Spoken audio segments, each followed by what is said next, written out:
Hello everyone, and welcome back to a brand new video. And today we're finally back with some league racing highlights. Of course, it's PSGL, and the grid this season is looking absolutely insane, even stronger than last season, as I'll show you now. As you can see there, you have pretty much an entire grid of F1 esports drivers, which is absolutely insane. So yeah, if we want to be on top, you know, fighting for wins and podiums, we're gonna have to be on our A game.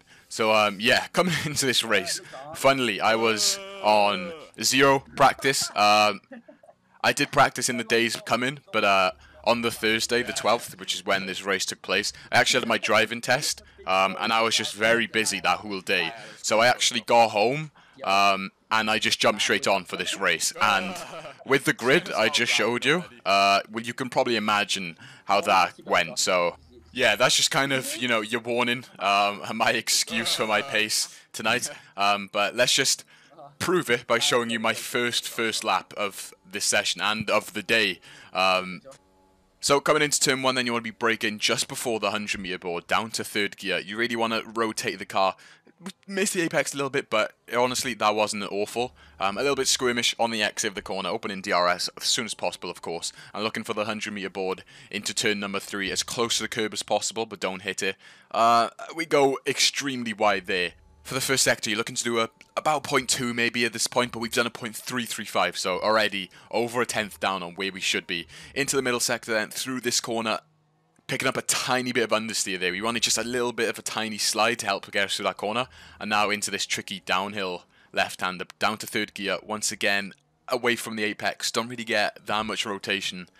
And I knew I'd either need to use a second set of tyres or the last sector of this lap would have to be a miracle for me to go through to Q1. So, braking at that corner between the 150, take a little bit of that curb to get the rotation in 5th gear, bring it over to the left-hand side. It's a very tricky corner, very easy to lose the rear end. And how do we take it? We're on a 0.7 second sector split, and I knew that was absolutely terrible. We needed to be on at least a 0.4. And yeah, I knew this lap wasn't going to be insane. Coming into the final corner, braking just after the 100 on the curb. Clip a tiny bit of that curb, and we get a little bit of oversteer on the exit. As I say there, oh my, we know it's not going to be a good lap, and we do a 24.6, which right now is P4, but, well, you'll see very quickly. We're already on the border of being dropped out of Q1, so starting our final lap, you can use another set of tyres in Q1, if you're going on the alternate strategy, meaning that you won't need to use a fresh set of softs, so you can keep them for the race.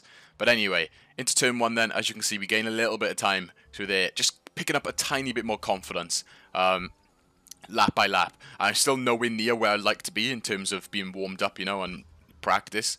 That's just how I am. I've never been good straight after jumping on. As you can see there, we lose the rear end a little bit, but we've still gained. We've done a high 0.2 first sector, which isn't terrible, but it's still possible to get a good lap from this. Into the middle sector, as you can see there, complete opposite from last lap. We get a bit too much rotation, but we still actually gain time. And now into the tricky left-hander. Once again, we just can't get it nailed. A little bit better than last lap, but still nowhere near where we'd like to be. But right now, as you can see on the Delta, we're on for a 0.4 right now, as long as we keep this up, which should be okay.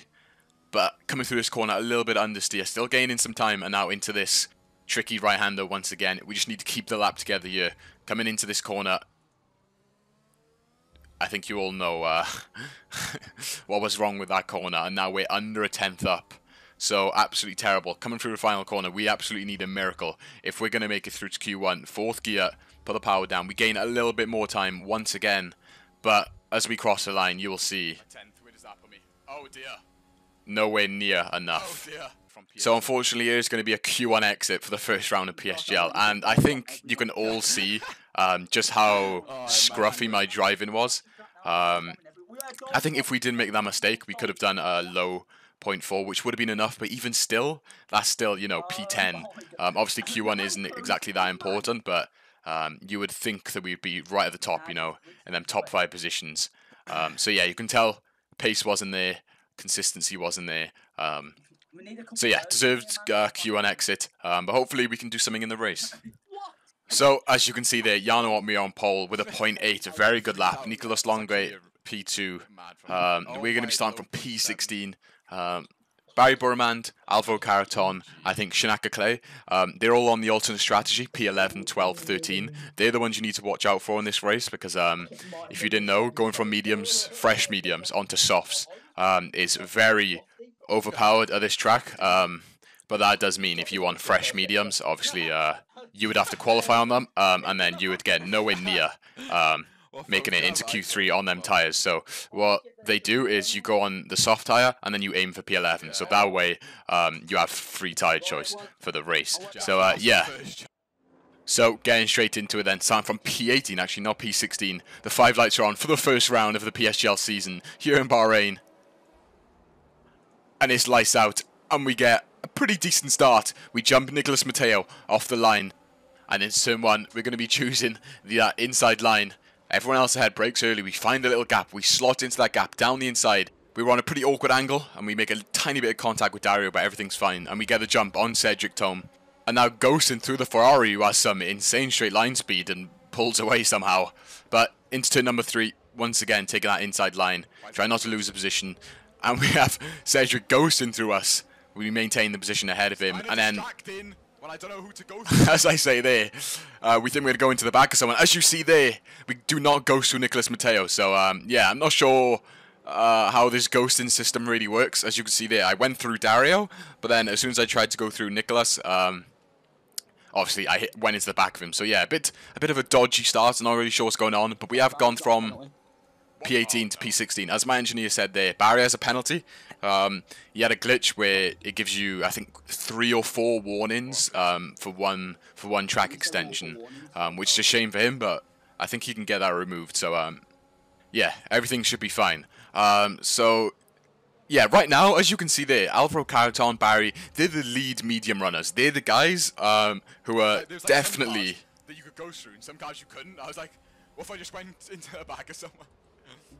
As I say there, talking about the ghosting. But yeah, you can literally see the lead medium runners right ahead of us. So we're not in a particularly bad situation because them guys at the end of the race are going to be up there with the top guys. So we're not too far behind. We just need to... Oh, as we almost go into the back of Nicholas Mateo. Just about managing to avoid him. So right now, although we're in P16, we are actually still in a decent situation.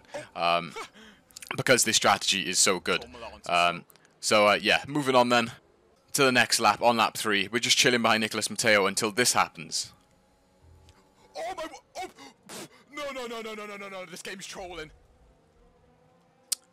So, as you can see there, my wheel locked in place. So, yeah, I was turning left and nothing was happening. I was just stuck in that right position. Cost us 2 positions. Yeah, not ideal, because now there's a gap where I was. You know, I was behind Nicholas Mateo, and now I'm behind Cedric Tome. And just to make things even worse,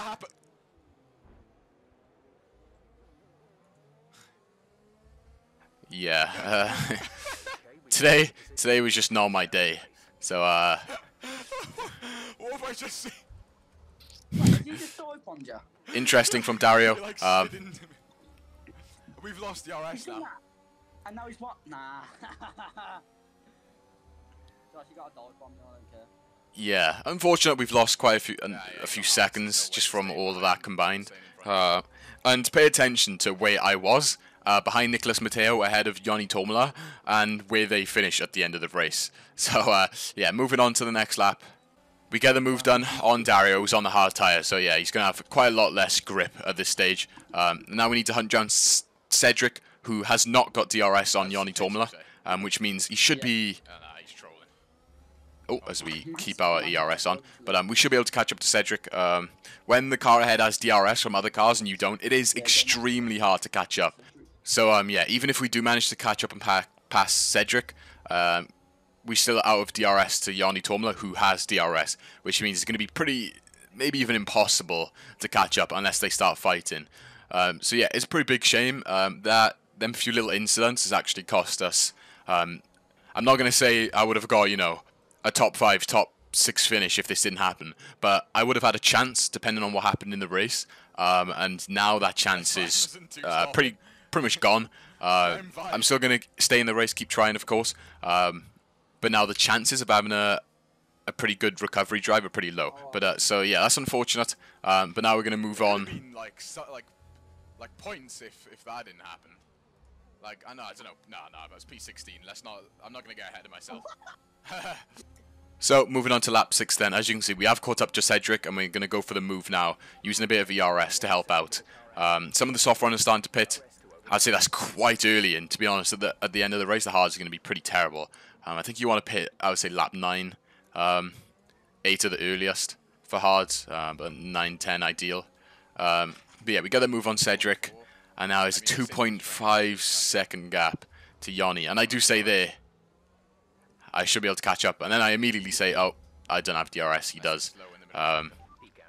So yeah, as you'll see now, the gap goes from 2.5 to 3.8 in a few laps. So yeah, pretty tough situation to be in when you're out of the DRS train. But yeah, we just have to keep on going. You never know what can happen. Maybe we can salvage a point or two, depending on what happens. But yeah, the guys up front, they were battling really, really hard. Unfortunately, Alvaro Caraton is a victim of this. No. So yeah, that's Alvaro, the was lead, P11, wasn't he? Or P12? the lead medium runner, I believe. One of the contenders for the race, I would say. Let's go. Oh, what's happened here? And I think his tyres were overheating at this point or something like that because he was quite slow. Oh, this guy's trolling. Stay there. We're going to go for the move because we're not sure if he has damage, whether his tyres overheating.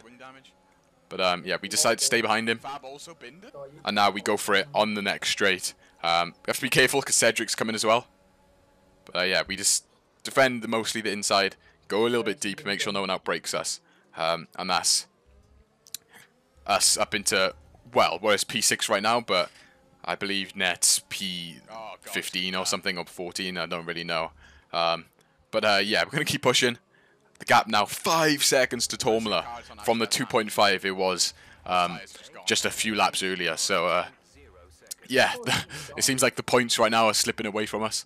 But now we're just going to skip on to all the way onto lap 21. I've made my pit stop onto the fresh softs, and now we're starting to catch the guys on the other strategy versus Freddie Rasmussen, who went for the 2-stop. I'm pretty sure this is just a clear sandbag. He doesn't want to show his pace before he sports, so he's just having fun. It is what it is. So we get the move done on him, and we have Nicholas Longway on them very worn hards with a penalty, and also Alvaro, who undercut us. He pit around the same time, I think a lap before us, and got quite a big undercut. But that does mean we'll have fresher softs. So yeah, we should be able to get past Nicholas quite easily, which we do right here because he has absolutely zero grip. It would have cost us too much time if we waited till the main straight, so I think that was the right thing to do. Don't lose that much time, and now we can push a little bit on them fresh tyres to make sure that he doesn't get another chance at us into turn 1. And as you can see, Dominic Golavecce also on them hard tyres. This soft hard strategy just wasn't really good at all. Even if you qualified 4th, 5th, you were still at a very big disadvantage to people who qualified P11, 12, 13, maybe even 14, 15, 16. So yeah, 4.3 seconds to Domi, which I think we can catch him quite easily. And as we skip onto the end of lap 26, start of lap 27, we have actually managed to catch up. Also timing on them hards as well. That's another position that we might be able to get because these tyres are just dead. So yeah, I think you can understand now how good the strategy that we are on is, considering our wheel issues, the dive bomb from Dario, losing out DRS, and we're still in P12 right now. I think that's actually a miracle. So yeah, 2 laps remaining then. Caraton has a penalty, so that's a position for us, meaning that if we get past timing, we're actually going to secure a point in this race. I don't know about you guys, but I had no faith in getting points after what happened today. So yeah, on to the end of 27. Absolutely zero grip for timing on them hard. So we're starting to lose a little bit of grip now on these worn softs, but obviously it's still more than the hards right now. Caraton 1.1 ahead, and we are on fresher tyres, so we should be safe. But we do have to be careful. I know. I'm going to have to watch it back because I've just got the most boring POV. as I say there, we've had a pretty boring race, and it was quite an entertaining race up front. But yeah, we have to be careful now, because on the last lap, these softs are going to drop off heavily. And as we skip on to the last lap, Fredrik Rasmussen, on their mediums, he has a second wave of grip compared to us. Goes up the inside. I wasn't too bothered, as you can see there, he has a penalty as well. So as it stands, we are still on for that final point. You see now tyre wear there, pretty high. We had to be careful for Domi as well, because if we lost the position to Domi, then he actually would have got that single point. So yeah. To win the league. Jarno Amir wins out. Yeah, of course he does. As we say there, Jarno Amir winning another race yet again in PSGL. Very good drive from him on the soft medium strategy. We come home to secure 1 point somehow. So yeah, interesting race. With all that happened, I'm kind of happy. I think we had decent race pace. Tomla finished 6th. Wasn't I ahead of Tomla? Yeah. As you can hear me say there. And I was ahead of him. Nicholas Matteo, P5, I was right behind him, and Tomla P6, I was ahead of him. So, yeah. Could have been so much better today. Yeah. It's a shame, but it was still a pretty decent race. Next race will definitely be quicker. There's no way I'm going out in Q1 again. Mark my words. Take a clip, because there is no way I'm out in Q1 ever again. Unless I do no practice. That's the only excuse I can use. So yeah, I hope you all enjoyed today's video. No WOR highlights because, that was just too much of a mess to put on YouTube. But I'll see you next time for PSGL France highlights. I hope you all enjoyed, and thank you for watching.